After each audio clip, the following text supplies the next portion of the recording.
The behavior management tool. Just before I go into it, this is not a superimposed background. I haven't digitally modified it. Yes, that is a dryer. Yes, it is working as we speak. Just to impact the quality of the audio that you get in this video. I'm going to reduce this down.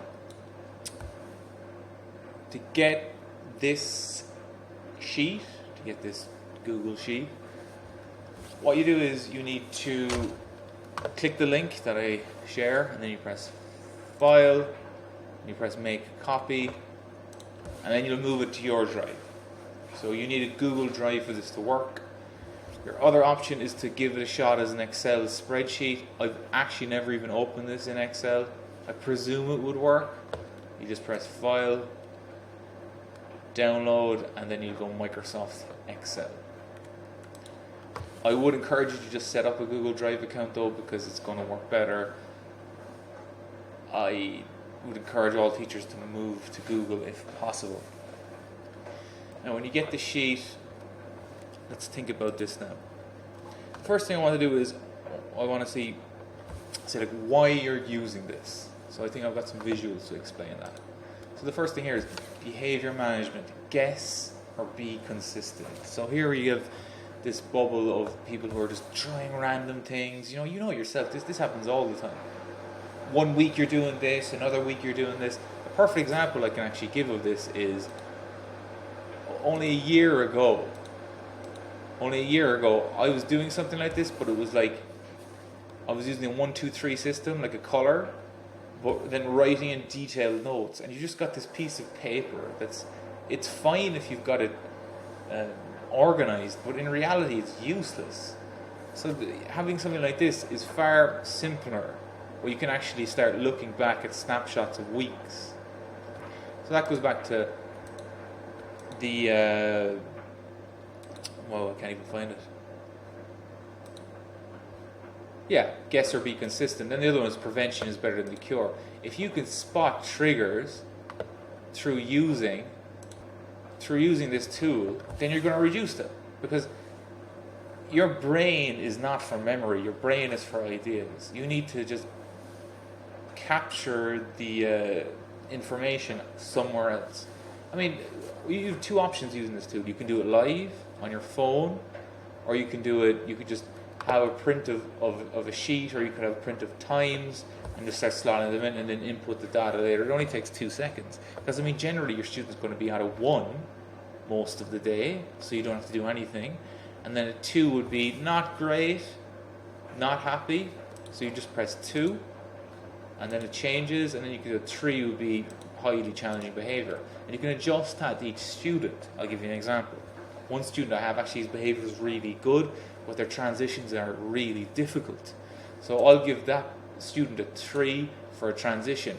After a while, I can spot patterns where the transitions are the worst. If I really want, I can right click and press insert note, and I can go, this happened, and maybe I should remember that. And then you can see that a little arrow appears, and I can read that note later on. I can also add the date by double clicking here. Now at the end of so I should have said earlier, but when you have your template, always have a base template. So I'm just going to copy this and just fix this again. Always have a base template. So I do something like this. What am I doing now? I go duplicate.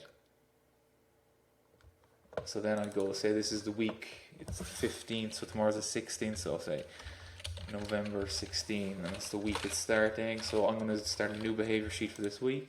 I'm going to click there, double click here, and go, alright, 16, 17, and so on. You can see as well, when you change, the scores here go up.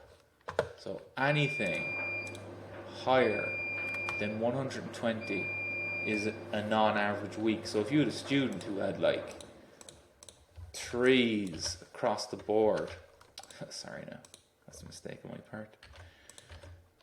If they had 3s across the board, you can see the numbers is getting worse. You can see I've got a trigger for at a certain level, it's going to go red down the bottom. It's going yellow now. Anything hitting the 146 or higher you've had a really difficult week. Now imagine if you had this weeks and weeks of this, when you're having meetings with a multidisciplinary team, when you're having meetings with parents, meetings with your staff, meetings with yourself, you can look back and go, now I'm seeing patterns. And you see, the beauty of it is it's visual. You can just spot the time straight away. And if you want, you've got your detailed notes as well. Going back to prevention is better than the cure. I heard a psychologist say this at a Middletown conference about a year and a half ago. And they meant, let's say, like, we're not going to cure anything. We're only teachers. We're not professionals solving the intricacies of people with special educational needs. We're there to help their well-being, and you can help their well-being by reducing triggers. I'll give you an example of reducing a trigger. I work with a student where proximity is a trigger. So instead of saying that the student is hitting out because for random reasons, we clarified based on an amount of data and input from many different areas that proximity is a trigger. So let's reduce proximity.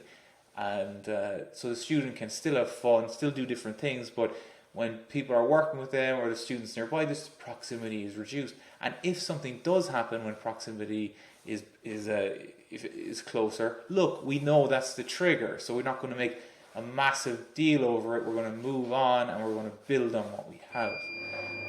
This has gone on for quite a while. The best way you now can do with feedback wise is for you to use the tool and to ask me questions.